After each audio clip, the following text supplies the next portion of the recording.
I think we all could agree that science and technology plays a big role in our modern lives. It's all around us. We interact with it at work, at school. We eat foods that have been genetically modified. When we go to the doctor, he relies on medical science to treat us. Almost everyone in the modern world interacts with science or technology in some way on a daily basis. With all this exposure to science and technology, it's a wonder so many of us know so little about it. Some of you may wonder why it's important that someone like you or I understand science. It's important because there are consequences that arise from having an ill-informed population. I'll discuss these consequences, starting with vaccinations. It is a common misconception that vaccinations can lead to autism in children. The concern was once a legitimate one. The signs of autism typically appear around the same time a child is set to receive their MMR vaccines.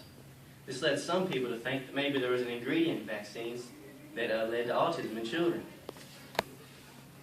However, studies have shown no link between autism and vaccinations. Even after the studies, we have many people who are still trying to convince others about the harm of vaccines, and many people are convinced by these people.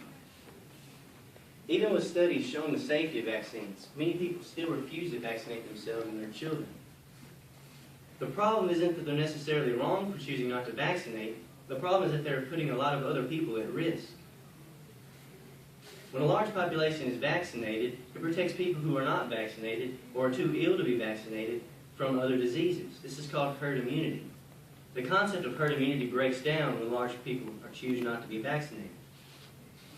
This type of thinking is a result of scientific illiteracy in America.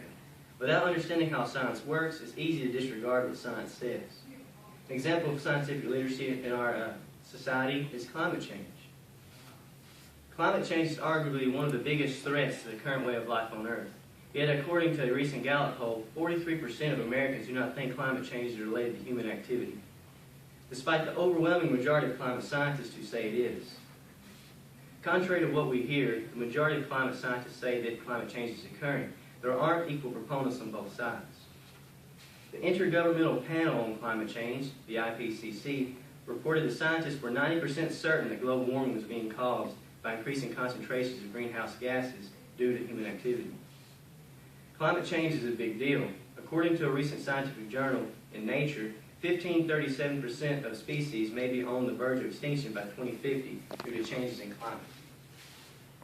The IPCC projects that global mean sea level could rise by 18 to 59 centimeters this century, and that's just a conservative estimate.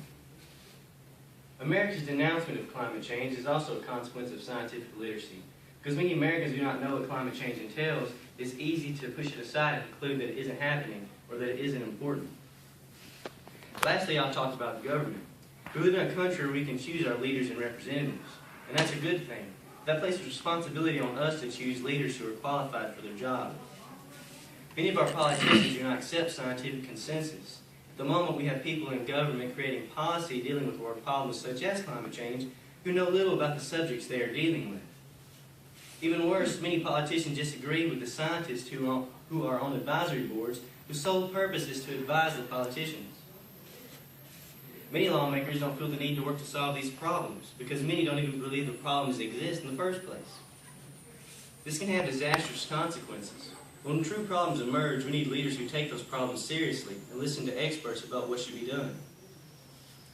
Scientific illiteracy is pervasive in our society. Many Americans don't know basic scientific facts. Even worse, many reject some of the most important.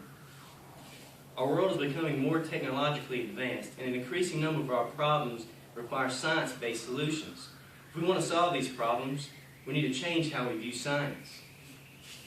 We must recognize how important science truly is. We need schools that stress that point, and we need citizens who don't reject scientific facts simply because they don't like them. I'll end with a quote by Carl Sagan when he said, "We've arranged a society based on science and technology in which nobody understands anything about science and technology. And this combustible mixture of ignorance and power, sooner or later, is going to blow up in our faces. Who is running the science and technology in a democracy if the people don't know anything about it?" Thank you.